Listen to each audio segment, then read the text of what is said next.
Mr. President, John Kerry, a man you know very well, has started a tour that will take him next week, by the weekend, to Saudi Arabia, Qatar, and Turkey, where he will be talking to them about ways, in quotation, to ease you out.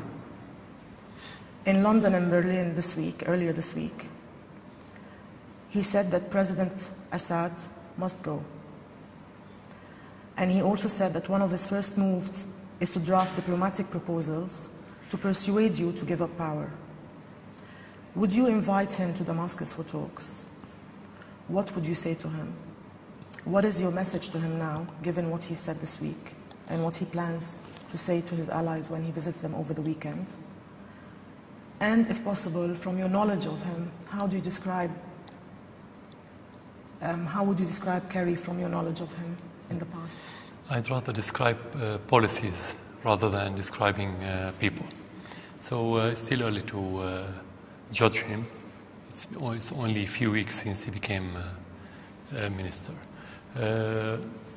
First of all, the point that you've mentioned related to internal Syrian matter, Syrian issues. Any Syrian subject wouldn't be raised with any foreigners.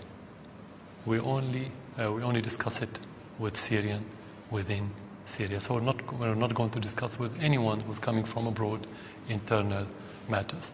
We have friends. We discuss our issues with the friends. We listen to their advice, but at the end, it's our decision as Syrian to make what's good for our country. But if anyone wants to genuinely, and under two quotation I stress the word genuinely, help Syria and help the cessation of violence in our country, he can do only one thing. He can go to Turkey and sit with Erdogan and tell him, stop smuggling terrorists into Syria. Stop sending armaments. Stop providing logistical support to those terrorists. He can go to Qatar and Saudi Arabia and tell them, stop financing the terrorists in Syria. This is the only thing that anyone can do, dealing with the external part of our problem. But no one from outside Syria can deal with the internal part of this problem.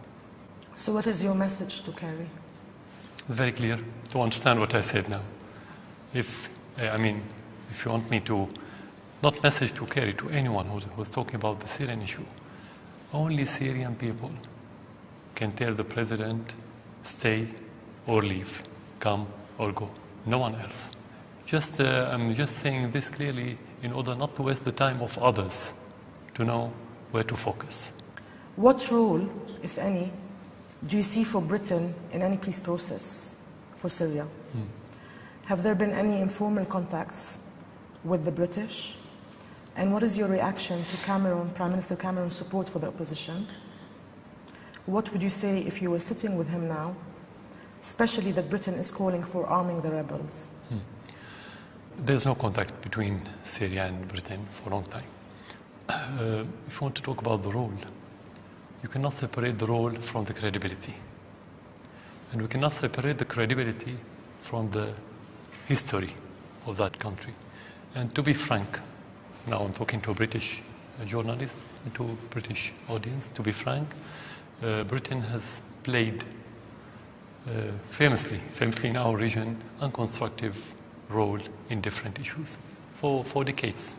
Some say for centuries. I'm telling you now the perception in our region. And the problem with this government that they are shallow and immature rhetorics only highlight this tradition of bullying and hegemony.